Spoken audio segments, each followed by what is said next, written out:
Hai, selamat datang di channel Merangkum Film. Di video kali ini, gue akan menceritakan film berjudul Seven Sword tahun 2005. Oke, let's go untuk alur ceritanya. Pada episode kali ini, Mehmet akan ngebahas sebuah film seru yang menceritakan tentang 7 pendekar yang menentang kerajaan zolim. Mereka berjuang mati-matian demi membela warga desa yang menjadi target pembantaian.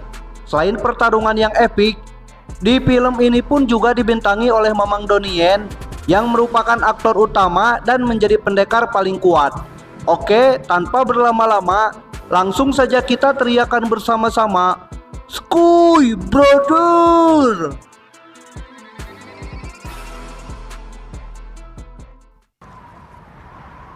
Dimulai dengan sebuah pembantaian yang dilakukan oleh pasukan bernama Firewind yang dipimpin oleh Kualo alias Nining. Mereka adalah tentara bayaran yang sedang mencari cuan dengan membunuh para ahli kungfu. Alasan pihak kerajaan yang melarang warganya untuk belajar bela diri kungfu agar mereka tidak ada yang memberontak. Oleh karena itu, sang raja membuat sayembara bagi siapapun yang berhasil membunuh para pendekar. Mereka akan dibayar dengan emas dan perak, dan itulah yang menjadi alasan dasar Nining CS untuk membantai para pendekar.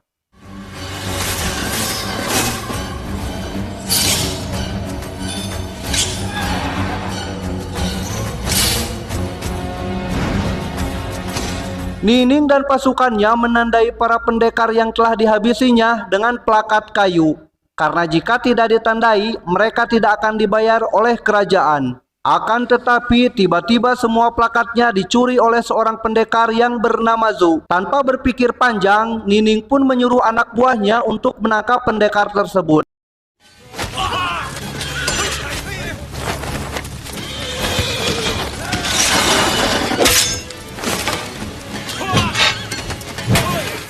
Namun tak disangka-sangka, ternyata si Zhu ini sangat ahli dalam kungfu dan juga sangat cerdik. Ia pun tampak tidak ingin melukai siapapun. Setelah berjibaku cukup lama, akhirnya dia pun berhasil melarikan diri. Pasukan Firewind akhirnya berpencar untuk mencari Zhu, dan salah satu dari mereka masuk ke dalam hutan. Di sini anak buah Nining bertemu dengan seorang wanita bernama Wu Yanying. Kita panggil saja Yuan, yang sedang berkuda di pinggir sungai. Dia pun langsung bertanya, "Apakah engkau melihat seorang pendekar yang bersembunyi di sana?" Yuan pun tidak menjawab. Sontak saja si cebong ini pun hendak membunuhnya. Namun saat dia hendak menyerang, tiba-tiba sialnya si Zhu terkena anak panah milik anak buah si Nining. Dia pun tumbang seketika. Sedangkan si Yuan berusaha untuk menyerang si cebong, tapi kekuatannya tidak sebanding dengan prajurit bayaran itu. Beruntung si Zhu bangkit lagi dan langsung menolong Yuan hingga akhirnya si cebong pun tewas.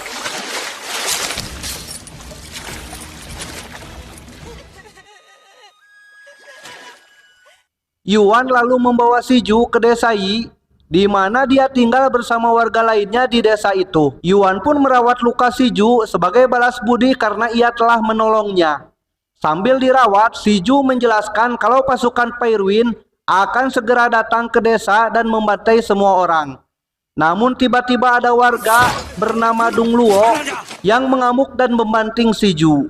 Dung Luo mengatakan kalau si Zhu ini adalah seorang algojo kerajaan yang sangat kejam. Dia pernah menyiksa Dung Luo dan pendekar lain yang dianggap membangkang kerajaan. Si Zhu pun mengakui hal tersebut, namun sekarang ia sudah bertobat. Ia juga ingin menebus dosa-dosanya dengan cara menolong warga dari serangan Firewind. Tapi sayangnya para warga tidak percaya dengan perkataan si Zhu. Warga yang emosi pun ingin menggantungnya. Namun kepala suku yang bernama Liu melarangnya. Dia ingin si Zhu diinterogasi terlebih dahulu. Dia pun menyuruh seorang pemuda bernama Han untuk mengurung si Zhu dan menjaganya. Di sisi lain, Yuan tidak ingin si Zhu dihukum mati. Dia yakin kalau dia adalah orang yang baik. Untuk melepaskan si Zhu dari hukuman, dia pun meminta bantuan sahabatnya yang bernama Pang, yang merupakan anak dari ketua Liu, sekaligus kekasih si Han. Si Pang pun setuju dan langsung memujuk Han untuk melepaskan si Ju. Malam harinya secara diam-diam, Han pun memasukkan si Ju ke dalam delman. Ia berpamitan kepada Fang. Han pun berjanji setelah ia membawa si Ju ke tempat yang aman, ia akan segera kembali. Di sini terlihat Ketua Liu dan para warga pun sangat kecewa dengan Fang yang telah melepaskan tawanan mereka. Setibanya di tempat aman, si Ju pun menyuruh Han dan Yuan untuk segera kembali dan mengevakuasi warga ke tempat bernama Gunung Surga dan meminta perlindungan dari pendekar yang ada di sana. Sebab pasukan Fairwind akan datang dan memantai mereka semua. Namun Yuan mengatakan kalau sebentar lagi akan ada musim panen, jadi warga tidak mungkin pergi dari desa. Di tempat lain, pasukan Fairwind baru saja menyandra imigran dari Korea dan mengambil semua harta mereka. Di sini kita juga akan diperkenalkan dengan jenderal mereka yang botak dan bengis. Kita panggil saja Samiri. Dia adalah sosok jenderal yang ditakuti oleh semua orang dan tidak ada yang berani mendekatinya karena cungurnya yang sangat bau. Samiri pun memanggil salah satu gadis Korea yang diculik untuk dijadikan selirnya. Kita panggil saja Ririn. Ia tertarik dengan Ririn karena dia mirip dengan selirnya yang dulu. Samiri lalu membawa Ririn ke kamarnya untuk diberi makan. Terlihat Samiri yang sange pun menggerayangi si Ririn. Namun tiba-tiba anak buahnya masuk tanpa izin. Alhasil Samiri pun langsung menghabisinya. Terlihat anak buah Samiri sedang memantau desa Yi dan menghitung jumlah warga yang ada di sana. Mereka berencana untuk memantai para warga karena mereka semua belajar ilmu bela diri. Scene pun berpindah di mana Han, Yuan, dan si Ju sedang beristirahat di bukit salju. Karena kedinginan, Han dan Yuan pun saling menghangatkan diri. Akan tetapi Yuan merasa tidak enak karena Han adalah kekasih Fang yang merupakan sahabatnya sendiri. Selagi mereka beristirahat, tiba-tiba ada bola api besar yang jatuh dari langit. Bola tersebut pun menyebabkan badai salju hingga membuat mereka bertiga terseret angin. Beruntung mereka ditolong oleh seorang petapa tua dan muridnya yang bernama Yang Yongchong, kita panggil saja Acong, dan ternyata si Ju pun mengenal mereka yang merupakan pendekar legendaris dari Gunung Surga. Si Ju pun segera meminta bantuan kepada Acong untuk membantu warga desa Yi. Dia tidak mau ada pembantaian lagi. Namun sayangnya Acong tidak mau ikut campur karena risikonya terlalu tinggi. Terlebih lagi dia adalah salah satu pendekar yang diincar kerajaan. Namun keesokan harinya, petapa tua dan 4 muridnya memutuskan untuk membantu mereka. Petapa tua pun memberikan 2 pusaka sakti kepada Han dan Yuan agar mereka bisa ikut berperang melawan Samiri dan pasukannya. Han diberi sebuah pedang besar bernama Deti, sedangkan Yuan diberi pedang 2 arah yang bernama Heavenfall.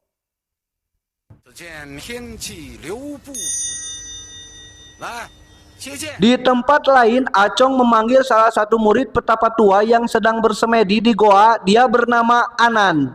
Dia adalah kakak tertua dari pendekar Gunung Surga sekaligus yang paling kuat. Anan pun keluar dari goa tempat ia bersemedi. Petapa tua pun terlihat memberikan sebuah pedang untuk si Ju. Dia juga menyuruhnya untuk melupakan masa lalu dan fokus untuk menebus dosa-dosanya. Di tempat lain terlihat Ketua Liu dan para warga sedang melakukan sidang untuk mengadili Pang. Walaupun si Pang ini adalah anaknya sendiri, dia tidak segan untuk menggantungnya jika Fang terbukti membantu kabur si Ju. Di tengah sidang berjalan, tiba-tiba pasukan Fairwind menyerang mereka. Alhasil para warga pun bergegas untuk membentuk formasi perang.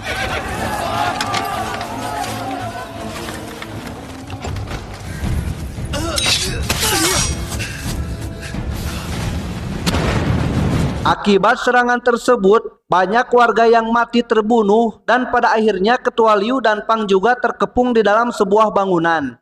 Namun saat mereka akan dieksekusi, tiba-tiba salah satu pendekar Gunung Surga muncul. Dia adalah Xin. Tanpa basa-basi, dia pun langsung mengeluarkan pedang bintangnya dan membantai pasukan Samiri. Terlihat pendekar lain juga ikut membantu. Dia adalah Mulang, pemilik pedang kolonial. Mereka berdua pun bertarung dengan sangat epik.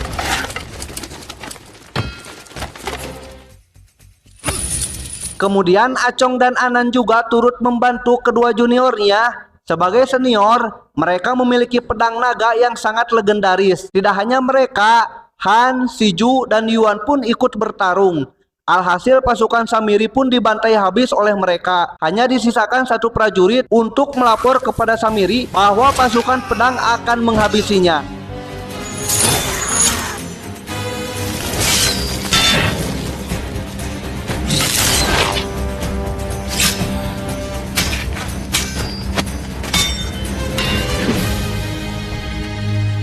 Terlihat Pang sangat bersedih karena melihat para warga yang tewas. Tak lama kemudian dia melihat Anan yang sedang meminum darah pasukan Samiri. Menurutnya ini adalah cara agar tidak takut kepada musuh. Anan lalu memberikan semangkuk darah dan menyuruh Pang untuk meminumnya. Sementara itu, Ketua Liu dan semua warga yang selamat mengucapkan terima kasih kepada para pendekar yang telah membantunya. Saat malam sudah larut, 4 pendekar Gunung Surga mengajak Han, Siju, dan Yuan untuk merencanakan penyerangan terhadap si Samiri.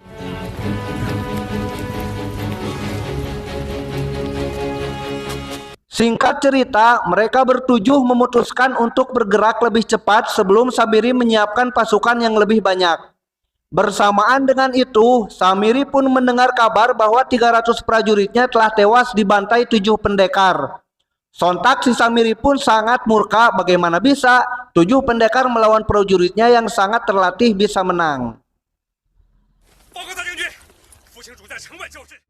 Tak berselang lama, salah satu prajuritnya melapor kepada Samiri bahwa Siju ingin bertemu dengannya. Samiri pun menemui Siju yang ternyata ditemani oleh Han dan Yuan. Di sini akhirnya terungkap kalau Siju adalah teman akrab Samiri.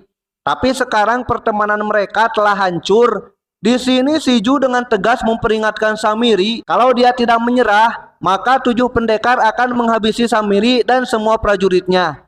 Karena merasa diremehkan, Samiri pun menyerang ketiga pendekar itu dan adu pedang pun terjadi. Namun pertarungan itu pun tidak berlangsung lama karena para pendekar Gunung Surga telah membakar markas Samiri, termasuk lumbung yang menyimpan bahan makanan. Mereka juga melepaskan banyak sandera dan alhasil Samiri dan pasukannya pun kalang kabut.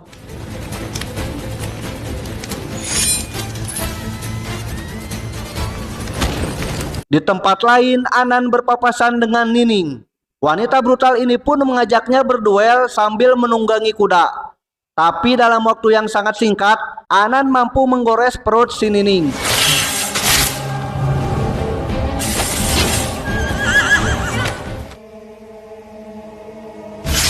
Di waktu yang sama, para pendekar lain masih berjibaku dengan para cebong. Mereka sedang mengulur waktu sampai situasi sudah benar-benar aman.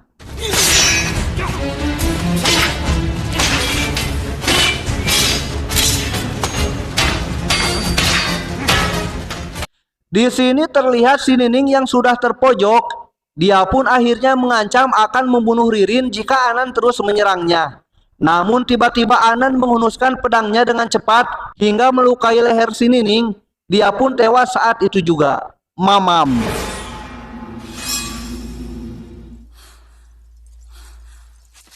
Setelah menghabisi si Nining, Anan pun berbicara kepada Ririn dalam bahasa Korea. Dia mengatakan kalau wanita itu kini sudah bebas dari jeratan Samiri.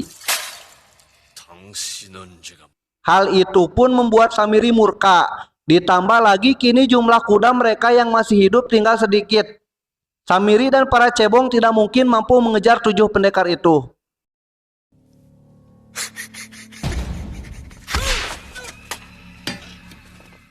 Di tempat lain, Han mengajak Fang untuk bermain kuda-kudaan. Akan tetapi Fang merasa belum siap. Dia juga akhirnya mengaku kalau ada pria lain yang dia sukai. Han pun marah dan ingin membunuh pria tersebut. Namun Pang mengatakan pria yang dia maksud bukanlah tandingan Han. Dia terlalu kuat untuk dikalahkan. Di tempat lain terlihat para warga yang sedang panen besar. Mereka akan menyelesaikan panen ini dalam waktu cepat sebelum pasukan Samiri menyerang lagi. Saat para warga sedang sibuk, terlihat Yuan yang kesal karena ia tidak bisa mengendalikan pedang pemberian petapa tua. Acong yang melihat itu, akhirnya ia pun melatih Yuan.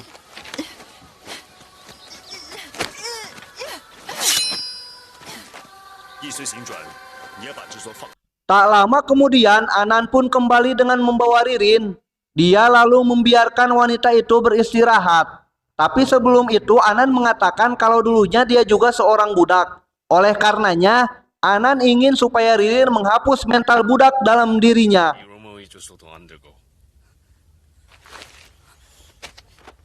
Malam harinya, Samiri mendatangi desa Yi. Di sana sudah ada beberapa jebakan yang dibuat oleh 7 pendekar. Namun Samiri tidak terjebak sama sekali. Setelah mengecek setiap sudut desa, pasukannya tidak menemukan satu orang pun. Dan ternyata para warga telah pergi ke tempat lain.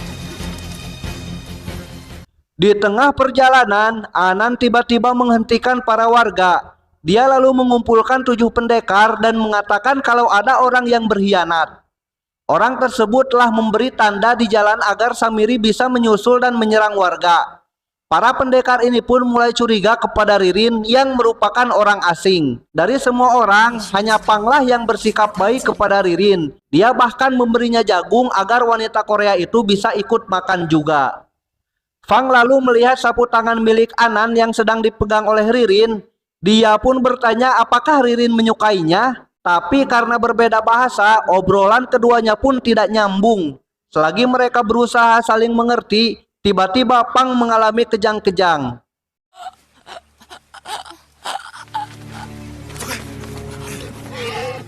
Akibatnya para warga pun semakin curiga kepada Ririn. Terlebih lagi Dong Luo menuduh Ririn sengaja meracuni Pang. Namun untungnya para pendekar bersikap bijak. Si Ju juga mengatakan kalau air sungainya beracun secara alami karena ada banyak tanaman liar. Untuk membuktikannya, dia pun meminta warga untuk mengecek air sungai tersebut. Terlihat Anan sedang menenangkan Ririn yang sedang panik.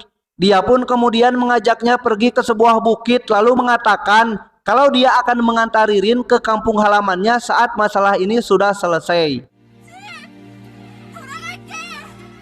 Malam pun tiba. Terlihat Samiri sudah mendekati lokasi warga, tetapi mereka tidak langsung menyerang. Para cebong ini justru kembali ke markas untuk mengambil meriam. Para pendekar pun sudah mencium bau Samiri yang sangat menyengat itu. Di sini si Ju memberi saran agar warga bersembunyi di dalam goa.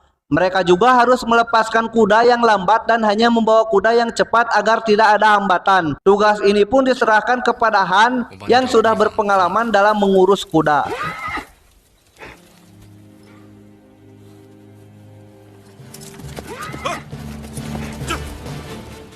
Bersamaan dengan itu, Samiri meminta bantuan kepada seorang adipati. Kita panggil saja dia Paromli. Samiri meminjam beberapa meriam dan juga meminta pasukan tambahan. Di tempat lain para warga digiring menuju ke dalam goa untuk bersembunyi dari Samiri. Para pendekar pun mulai mencari si pengkhianat. Namun Acong tiba-tiba melihat seorang warga yang hendak mencuri kantongnya. Acong pun marah. Tak berselang lama, Dong Luo pun datang dan memperkeruh suasana. Hingga akhirnya dia dan Acong pun saling baku hantam. Keributan itu pun terdengar oleh warga. Ketua Liu yang merasa tidak enak langsung meminta maaf dan Acong pun memaafkannya. Malam harinya Yuan menghampiri Acong yang sedang beristirahat. Di sini Acong bercerita kalau dia punya masa lalu yang sangat kelam dengan Ketua Liu. Pada saat ia masih kecil, ayahnya dituduh pengkhianat dan akhirnya digantung oleh si Liu tanpa adanya bukti. Karena kejadian itu, Liu selalu merasa bersalah kepadanya.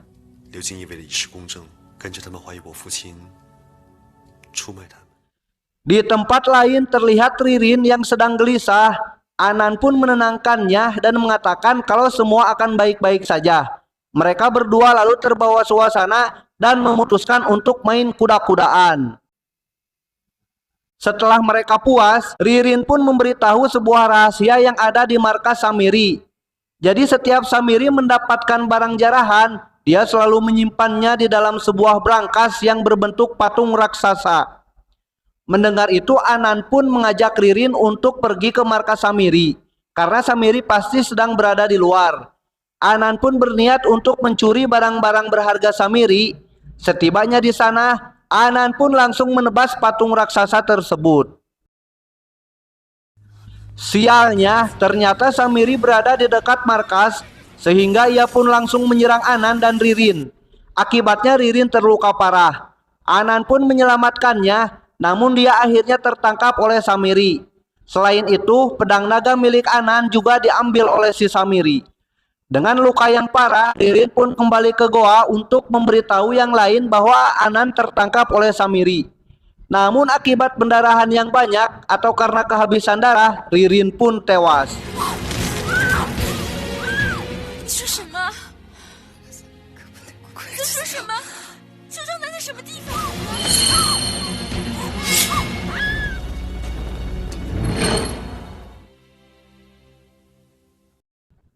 Mendengar berita itu, Acong dan pendekar lainnya langsung bergegas ke sana untuk menyelamatkan Anan.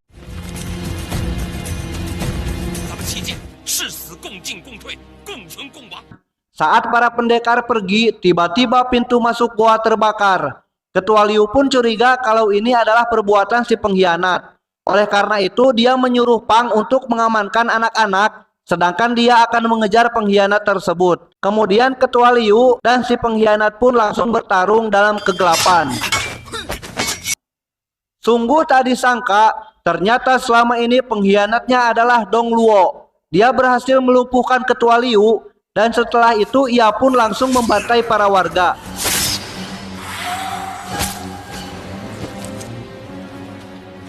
Kemudian Dong Luo pun mendekati Fang dan menyudutkannya. Namun secara tiba-tiba, Fang pun mampu menghabisi si Dong Luo. Mamam. Sin pun berpindah ke tempat lain. Terlihat 6 pendekar telah sampai di markas Samiri. Mereka juga melihat Anan yang dikerangkeng dengan rantai yang langsung terhubung dengan kaki kuda. Jika kudanya berlari, maka tubuhnya bisa tertarik dan putus. Ini adalah siksaan karena Anan dianggap telah merenggut nyawa Ririn. Samiri lalu menyuruh para pendekar untuk menyerahkan pedang mereka jika ingin Anan selamat. Tapi saat yang lain sudah menyerahkannya, Yuan menolaknya. Dia malah brutal dan menyerang pasukan Samiri. Alhasil para pendekar lain pun terpancing. Mereka langsung merebut kembali pedang masing-masing, kemudian menyelamatkan Anan.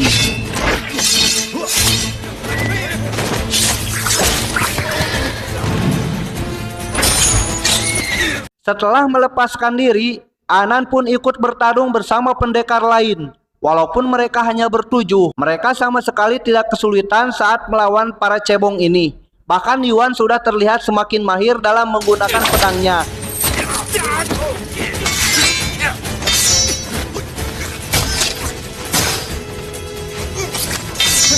Terlihat Acong berjalan mendekati Samiri. Ia pun mengajak Samiri untuk berduel. Di sini Acong mengingat kata-kata gurunya bahwa pedang miliknya itu tidak kalah ampuh dari pedang milik Anan yang kini dikuasai oleh Samiri. Oleh karena itu, Acong pun tidak takut sama sekali kepada si Samiri ini.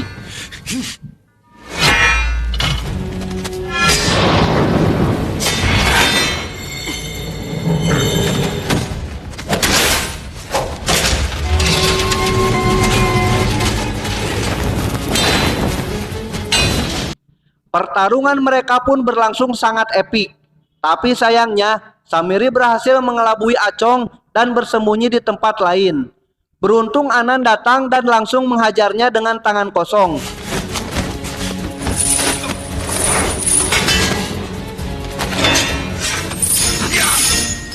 Kemudian Anan meminjam pedang Acong agar dia bisa lebih cepat menghabisi Samiri dan merebut kembali pedang naganya.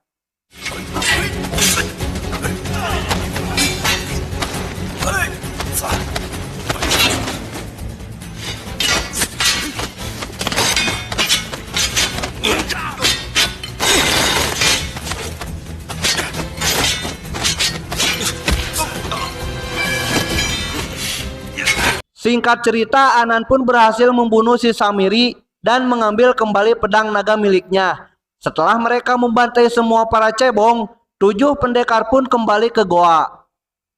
Mereka pun terkejut karena semua warga sudah tewas dan hanya tersisa Pang dan para bocil. Terlihat saat ini Pang masih terguncang karena dia tidak pernah membunuh orang sebelumnya.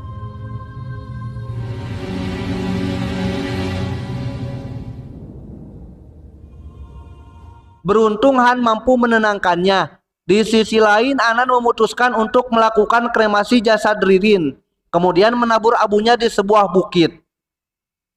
Beberapa saat kemudian, para pendekar itu pun berencana untuk menyerang kerajaan agar pembantaian warga tidak terjadi lagi.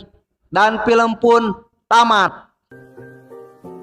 Pesan yang bisa diambil dari film ini, menindas rakyat sendiri adalah perbuatan yang zolim dan tidak dibenarkan dan tidak dimaafkan. Maka sebagai pemimpin hendaknya mencintai dan menyayangi rakyat, bukan malah menindasnya. Oke, terima kasih untuk kalian semua yang menonton video ini sampai selesai. Sampai bertemu di film-film selanjutnya. Kita teriakan bersama-sama, "Skuy, brother!"